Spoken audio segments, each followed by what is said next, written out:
నమస్తే రమ్మగారు. నమస్తే జయ. ఏదైనా మంచి స్టోరీ చెప్పండి. చందమామ కథ చెప్దామా? ఆ! పిల్లిపాలెం యువరాణి. పిల్లిపాలెం. ఊరు పేరండి? హ్మ్. చెప్పండి చెప్పండి రమ్మగారు. పూర్వం ఒక అడవిలో ఒక కట్టెలు కొట్టుకునేవాడు, భార్య, ఇద్దరు పిల్లలు ఉండేవాళ్ళు. వాళ్ళిద్దరికి పడి చచ్చేది కాదు, మొగుడు పెళ్ళాం ఎప్పుడు పోటాడుకునేవారు. వాడేదో కట్టెలు కొట్టుకొచ్చేవాడు, అదేదో అన్నం ఉండేది. ఓ పిల్లాడు పిల్ల. పిల్లలు విసిగిపోయేవాళ్ళు వాళ్ళతోటి. అంతే గదా! ఇప్పుడు కూడా అంతే కదా. ఇప్పుడు చూడు, ఈ కథని ఇవాళ జీవితానికి మనం కనుక మనం దానికి అన్వయించుకుంటే, ఇలా అమ్మా నాన్న చెరో పక్కకి లేచక్కపోతే పిల్లల పరిస్థితి ఏంటి ఎంత కష్టమో పాపం. కదా. ఈ కథ అదే. హ్మ్. అయితే ఏమైంది, తెక్కొట్టుకునేవాళ్ళు, ఎట్టకొట్ట కలిసి ఉండేవాళ్ళు. కొంతకాలం పోయాక పిల్లకి ఓ 10-12 ఏళ్ళు వచ్చినాయి, పిల్లాడికి ఓ 15 ఏళ్ళు వచ్చినాయి. ఇంతంత పిల్లలు అయ్యాక అసలు కొట్టుకోవచ్చా? హ్మ్. ఎవరో ఒకళ్ళు రాజీ పడాలా, లేదా ఇద్దరూ రాజీ పడాలి. కొట్టుకుని ఆడన్నట్ట నీతో కాపురం చేసే బదులు అడవిలో కట్లు కొట్టుకోవటం నయం అని వెళ్ళిపోయాట. ఉత్తరం వైపుగా ఆయన వెళ్ళిపోతే, నేను మాత్రం ఉంటానా, నేనేముంటాను, నీతో పాటు నేను పోతే పో, నేను కూడా పోతానని పెళ్ళాం దక్షిణం వైపుకి వెళ్ళిపోయింది. చెరో దిక్కు అయ్యారు. చెరో దిక్కు వెళ్ళిపోయారు. ఈ ఇంట్లో వీళ్ళకు ఓ పూరి గుడిసె, ఒక ఆవు, ఒక పిల్లి అంతే ఉన్నాయి వాళ్ళకి. అక్కడి నుంచి భార్య, అన్న, తమ్ముడు, చెల్లి ఇద్దరు కూర్చొని చూశారు. భార్య భర్త చెరో పక్కకి పోయారు. అన్న, చెల్లి, పిల్లాడు ఇంట్లో ఉన్నారు. తెల్లారిన తర్వాత చూస్తే అమ్మా నాన్న వచ్చేలాగా లేరు. ఏదో ఓన్లీగా అన్నం వండుకుని తిన్నారు, కాయ కసురు కోసు తిన్నారు. 2 పూటలు 2 రోజులు 3 రోజులు ఆగారు.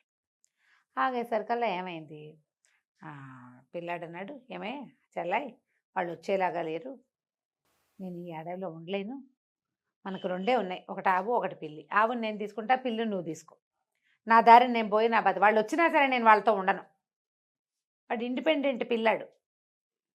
వాళ్ళు వచ్చినా సరే ఉండను, ఆవును దోలుకుపోతా, ఎక్కడో చోట పాలు పెట్టుకుని అమ్ముకుని ఏదో అవుతుంది, నా బతుకు నేను బతుకుతా, నీ బతుకు నువ్వు బతుకు, నేను నిన్ను పోషించలేను హ్మ్. అనేసాడు. హ్మ్. చెల్లెలకి ఇది అన్యాయం అని తోచింది.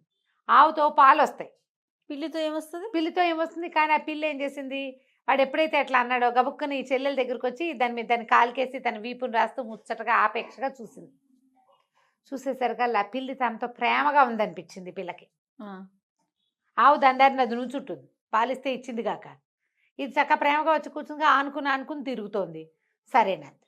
అంటం ఏంటి, చెల్లెలు మనసు మార్చుకుంటుందేమో నీ అన్నయ్య అంటే, వాళ్ళ అమ్మ నాన్న ఎంత సెల్ఫిషో వాడు అంతే. వాడు అంతే సెల్ఫిష్. హ్మ్. చెల్లెల్ని వదిలిపెట్టేసి ఆవును దోలుకుని వెళ్ళిపోయాడు. ఈ పిల్ల బీకమొహం వేసుకుని బయటకు వచ్చి నుంచుంది, చూస్తోంది అన్నయ్య వెళ్ళిపోవటం. వాళ్ళంతా వెళ్ళారు, మనం కూడా ఏ వైపుకైనా వెళ్ళిపోదామా అని మాట వినపడింది. ఎవరు మాట్లాడుతున్నారో తెలియలే. లోపలికి వెళ్ళి చూస్తే పిల్లి లేదు, పిల్లి ప్లేస్లో ఒక పిల్ల ఉంది. హ్మ్. ఆ పిల్ల ఏం చెప్పిందంటే, నువ్వు అటు ఇటు చూస్తుంది, నువ్వెవరివి అంది. పిల్ల చెప్పింది, నువ్వు అటు ఇటు చూడకు, నీ పిల్లినే నేను, మా నాన్న ఒక మంత్రగాడు, హుహు. నన్ను ఈ అడవిలో పెట్టుకుని తిప్పుతూ ఉండేవాడు, నాకు రూపం మార్చుకునేందుకు అవకాశం ఇచ్చాడు, నాకేమో ఎప్పుడూ మనుషులతో ఉండాలని ఉంటుంది.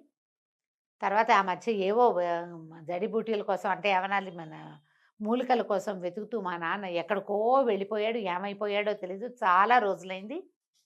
మరి నేను ఈ పిల్లిలాగా మారి తిరుగుతున్నాను, ఇక ఏ జంతువులా కావాలంటే ఆ జంతువులా మారిపోగలను నేను. బావుంది. సరదాగా ఉంటుంది నాకు, కాకపోతే నాకు మనుషులతో ఉండటం ఇష్టం.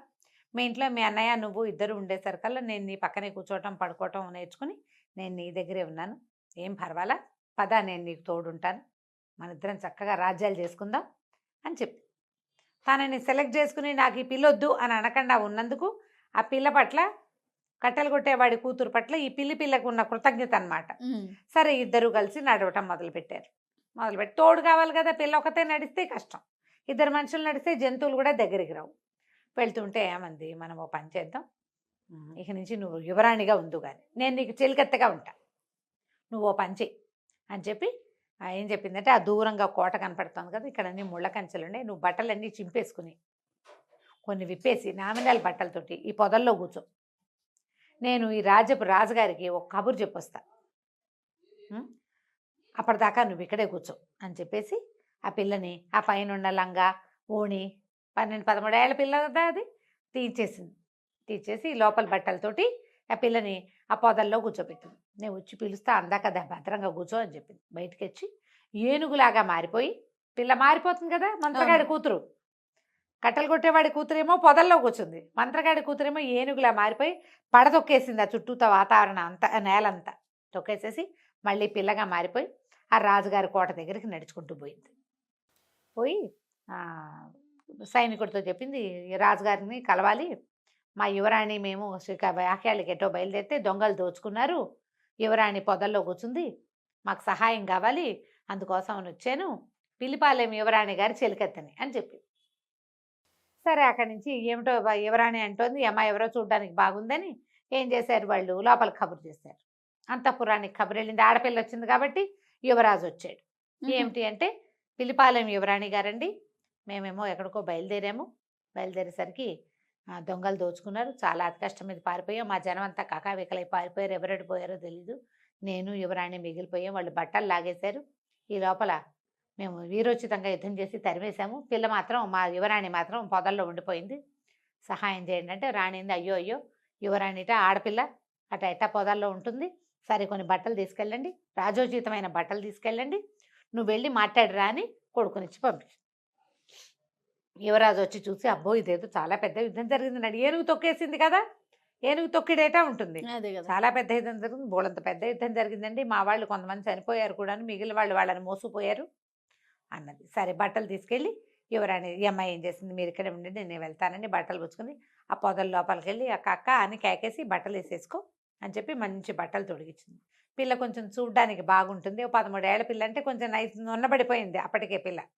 బట్టలు వేసేసుకో, నువ్వెవరైనా అడిగితే పిల్లిపాలెం యువరాణిని అని చెప్పు.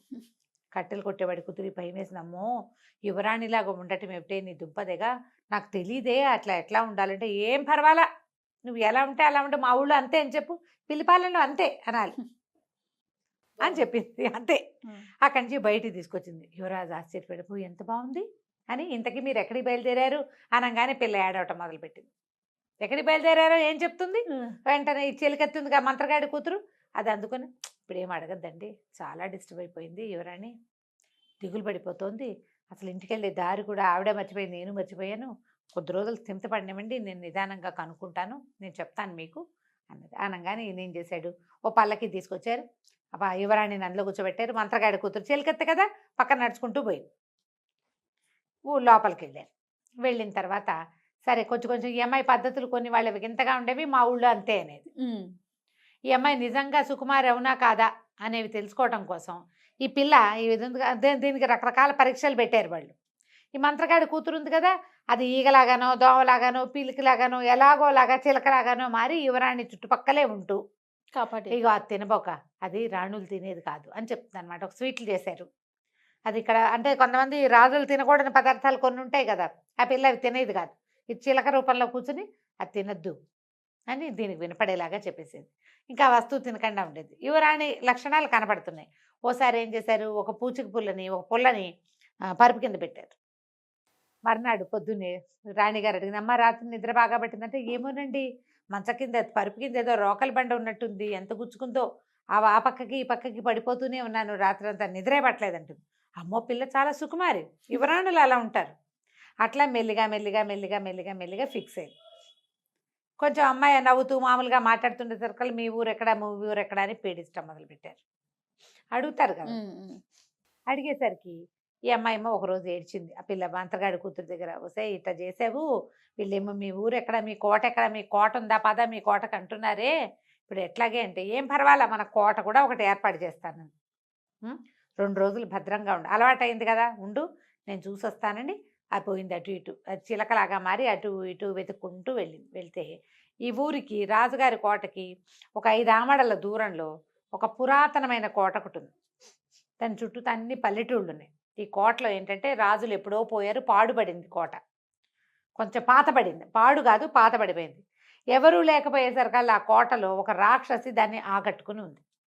అదేంటంటే రాత్రిళ్ళు అక్కడ ఉంటుంది, పగళ్ళు ఉండదు. బయటికి వెళ్ళేటప్పుడు తలుపేసుకెళ్తుంది, తన తలుపు తీసుకుని లోపలికి వచ్చి తెచ్చుకున్న పదార్థాలు పెట్టు తిని తెల్లవార్లు పగలల్లా పడుకుంటుంది. రాత్రి అయ్యేసరికి బయటకు వెళ్తుంది. 2 పూటలు అక్కడ కాపలా కాసి ఈ చిలక రూపంలో ఉన్న ఈ మన మంత్రగాడి కూతురు ఈ కథ అంతా తెలుసుకొని ఏం చేసింది, ఎప్పుడైతే ఈ రాక్షసి బయటికి వెళ్ళిందో అది లోపలికి పోయి ఆ గడి లోపల నుంచి వేసేసుకుంది. తెల్లవారుజాము అయ్యేసరికల్లా రాక్షసి ఆహారం తెచ్చుకుంటుంది. దానికి ఎండ పడదు. ఓహో! పగలు నిద్రపోపోయినా ఈ లోపల ఉంటుంది. ఎండ రాకుండా చూసుకుని ఉంటుందన్నమాట. తలుపేసుకునేసరికల్లా ఈ రాక్షసి తెల్లవారిపోతుండగా 4:15 4కో వచ్చింది. తలుపు తోసింది. తోస్తే రాల. తెల్లబోయింది రాక్షసి. ఇదేంటి, నేను బయట గడి పెట్టి వెళ్తే లోపల ఎవరు గడి పెట్టారు? హ్మ్. అక్కడి నుంచి తలుపులు కొట్టింది. దబా దబా బాధింది. ఎవరంటే ఈ చిలక, ఈ పిల్ల చెప్పింది, మంత్రగాడి కూతురు. నేను చిట్టిగారిని అంది. చిట్టిగారే. ఓహో! చిట్టిగారులు అంటే ఎంతంత ఉంటాయి? చిట్టిగారంటే వసే చిట్టిగారే నువ్వుటే ఎందుకే లోపలికి వెళ్ళావు, తలుపు ఎందుకు వేసావే, తీవే తీవే, ఎండొచ్చేస్తుందే అని కేకేసింది. ఎండ రావడానికి ఏముంది లేదు, నా సంగతి వినవా, నా కథ విన్నాక తలుపు తీస్తా. సరే ఏమిటి కథ అంటే, నేనేమో మొదట పప్పుని, నేను గింజని, నన్ను దంచారు, చెరిగారు, చెరిగాక నానబెట్టారు, తర్వాత పొట్టు తీశారు, ఆ తర్వాత రుబ్బారు, రుబ్బి రుబ్బి రుబ్బి రుబ్బి అని చెప్తే సర్కల్ నువ్వు నీ రుబ్బుడు తగలయ్యా, ఆపవే కథ, తలుపు తీయవేను. చీచి నా కథ డిస్టర్బ్ చేసావు, ఉండు అసలు నేను సంగతి చెప్పాలని మళ్ళీ స్టార్ట్ చేసింది. నేనేమో మొదటి గింజని, నన్నేమో దంచారు, నన్నేమో చెరిగారు, నన్నేమో ఆ తర్వాత నానబెట్టాక పొట్టు తీశారు, పొట్టు తీసాక రుబ్బి రుబ్బి రుబ్బి అని చెప్పడం మొదలెట్టు. రుబ్బడంలోనే ఉంది. వసే నీ కథ ఎప్పటికీ అవదేమిటే అనగా నన్ను డిస్టర్బ్ చేసావు, నేను మొదటి నుంచి చెప్తాను. మళ్ళీ మొదలు. ఇక ఎన్నిసార్లు చెప్పిందో, నేను మొదటి గింజని దగ్గర స్టార్ట్ చేస్తుంది. ఈ లోపల ఏమైంది, ఓ పక్కన అదేమో ఎండాకాలం, శీతాకాలం అయితే సూర్యుడు నిదానంగా వస్తాడు. మంచి ఎండాకాలంలో ఏమవుతుంది, రావడం మొదలు వెలుగొచ్చేస్తాం. సూర్యుడు రావడం మొదలెట్టేసరికి కేకలు పెట్టింది, అరిచింది, బతిమాలింది, భంగపడింది. ఏం చేసినా వసే చిట్టిగారే ఆ తలుపు తీవే, బంగారు పిల్లవు కదా నువ్వు, నీకు కనకపు సింహాసనం చేయిస్తానే, లోపల బోళ్ళని వజ్రాలు వైడూర్యాలు ఉన్నాయి, అవన్నీ ఇస్తానే, తలుపు తీవే తీవే అని బతిమలాడి చచ్చిన ఆ కోట తలుపు మాత్రం తీయలేదు. ఇంతలో బాగా ఎండొచ్చి, సూర్యుడు కనపడేసరికల్లా ఈ నుంచున్న రాకాసంతా ఇట్లా కరిగి ప్రవహించేసి ముద్దలా తయారైంది, బూడిదైపోయింది. అది ఎండ పడితే బతకదు. పూర్తిగా గొడవ బయట సందడంతా సమసిపోయాక అప్పుడు తలుపు తీసి చూస్తే ఇంకేముంది, మొత్తం పెద్ద బూడిద గుట్టుంది. ఇదేం చేసింది, లోపల నుంచి చెంబులతో బిందెలతో నీళ్లు తెచ్చి మొత్తం నీళ్ళన్నీ దిమ్మరించి ఆ బూడిదంతా తడిపేసేసి మట్టిలో కలిపేసేసి బార్లా తలుపు తీసిపెట్టింది కోటకి. అక్కడి నుంచి కోటలో అక్కడక్కడ ఉన్న రకరకాల గంటలు అవి ఇవి వెళ్లాడేసి ఉన్నాయి. లోపల బోల్డ్ అంత సంపద ఉంది. ముందున్న సంపదే కాకుండా ఈ రాకాసి ఏర్పరిచి పెట్టిన సంపద కూడా బోల్డ్ అంత ఉంది. అంటే అది బయటికి వెళ్ళి చుట్టుపక్కల ఉన్న గ్రామాలు ఉన్నాయి కదా, దానికి ఆనుకుని దాంట్లోకి ఎవ్వరూ రావటం లేదు. ఈ రాక్షసు వల్ల రాకాసి భయం ఉంటుంది కదా, అందరికీ పోయి చెప్పొచ్చింది. ఈ పిల్లిపాలెం అని కోటకు పేరు పెట్టాం, పిల్లిపాలెం యువరాణి గారు పెళ్లి చేసుకోబోతోంది, మీరంతా తలా ఒక పని చేసి కోట అంతా శుభ్రం చేయండి, మీ యువరాణి వస్తే మీ జీవితాలు బాగుపడతాయి అని ఊళ్ళో అందరికీ చెప్పింది. గంటలు మోగుతున్నాయి కాదు, లోపల ఒక గుడి కూడా ఉంది. ఆ గుడి తలుపు తీసి ఆ గుడిలో గంటలు కూడా కొట్టింది. అక్కడి నుంచి ఊళ్ళో జనం అంతా వచ్చిపడి మొత్తం కోటంతా శుభ్రం చేస్తారు. యువరాణి వస్తుంది, ఆ వారసులు ఎవరో ఉన్నారు, వారసురాలు వస్తుంది, అందుకని అంతా శుభ్రం చేశారు, ఎక్కడొక్కడ సరి చేశారు. ఈ అమ్మాయి కొంచెం దగ్గరుండి అది పని చేయించింది. ఆ ఊళ్ళో ఒక పెద్ద మనిషికి నగలు నాణ్యాలు ఉన్నవన్నీ, ఇవన్నీ మీ యువరాణి సంపద, మిమ్మల్ని బాగా చూసుకుంటుందని చెప్పి వాడి చేతులు పెట్టింది. అక్కడి నుంచి చిలకలాగా మారి ఎగురుకుంటూ వచ్చేసేసి మంత్రగాడికి, అదే మన కొట్టలు కొట్టేవాడి కూతురు చెప్పింది, నువ్వు పిల్లిపాలెం యువరాణివి, నీకు పిల్లిపాలెం కోట కూడా సిద్ధమైంది, నీకు వచ్చిన భయమేమీ లేదు, మీ ఇల్లు ఎక్కడ అంటే తీసుకెళ్ళి చూపిద్దాం, పెళ్లి చేసుకుంటానంటే చేసుకుంటూ కానీ అన్నది. ఇంతలో రాజకుమారుడి పిల్లని చేసుకుంటానన్నాడు. ఈ అమ్మాయికి తెలుసు రాజకుమారుడు ఎంతసేపు వచ్చి చూస్తూ ఉండేవాడు, అబ్బాయిలు చూసే చూపులు ఆడపిల్లలకు తెలియకుండా ఉండవు. చేసుకుంటానంటే రాజు రాణి అన్నారు. ఒరే పెళ్ళైతే మనకు దొరికింది, బాగుంది, చెలికెత్తుంది, వాళ్ళ ఇల్లు వాకిలి ఊరు వాడు మనకేమీ తెలియదురా అంటే, ఈ పెళ్ళబోయి ఏం చెప్పిందంటే, ఎందుకు తెలియదండి, ఇక్కడికి 5 ఆమడ్ల దూరంలో ఉంది, మేము షాకు గురై మర్చిపోయాము, ఇప్పుడు గుర్తొచ్చింది, మా దారి మా రోడ్ అంతా బాగున్నాయి, కావాలంటే ఎవరైనా పంపించండి, మీ చిన్న అబ్బాయిని పంపండి, తీసుకెళ్ళి చూపిస్తానని రాజుగారి చిన్న కొడుకుని వెంటేసుకుని తీసుకెళ్ళి చూపించింది.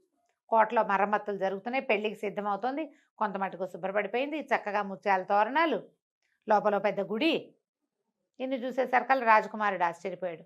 ఓ ఇదంతా మీ యువరాణిదేనంటే, కావాలంటే నాది కూడాను, మేమిద్దరమే దీనికి వారసులమని చెప్పి చెప్పేసరికల్ వాడి ఇంటికి పోయి, అమ్మ దీన్ని పెళ్లి చేసుకుంటాను నేను, వాళ్ళది పెద్ద కోట అని చెప్పంగానే రాణిగారు సంతోషించి పెద్దమ్మాయినేమో మంత్రగాడి కాదు కట్టెలు కొట్టేవాడి కూతురునేమో పెద్ద కొడుక్కి, మంత్రగాడి కూతురునేమో చిన్న కొడుక్కి ఇద్దరికి పెళ్లి చేసి ఈ పిల్లిపాలెం యువరాణిని ఆవిడ చెలికత్తని పిల్లిపాలెనికి పంపించారు. బాగుంది. చక్కగా కోటను సొంతం చేసుకుని హాయిగా ఉన్నారు. ఇది ఒక ఇంగ్లీష్ కథకి అనువాదం నేను అనుకోవటం. ఆహా. ఒక అబ్బాయికి పిల్లి దొరుకుతుంది. ఆ అబ్బాయితో పిల్లి ఏం చేసింది, క్యాట్ ఇన్ పుస్సీ ఇన్ బూట్సో ఏదో కథ ఆహా. ఇలా రాశారనమాట. ఇంచుమించు 69 ఆ ప్రాంతంలో రాయబడిన కథ. ఓకే. టైటిల్ చాలా బాగుంది ముందు. పిల్లిపాలెం యువరాణి. రైట్ రామ్ గారు, నమస్తే. నమస్తే.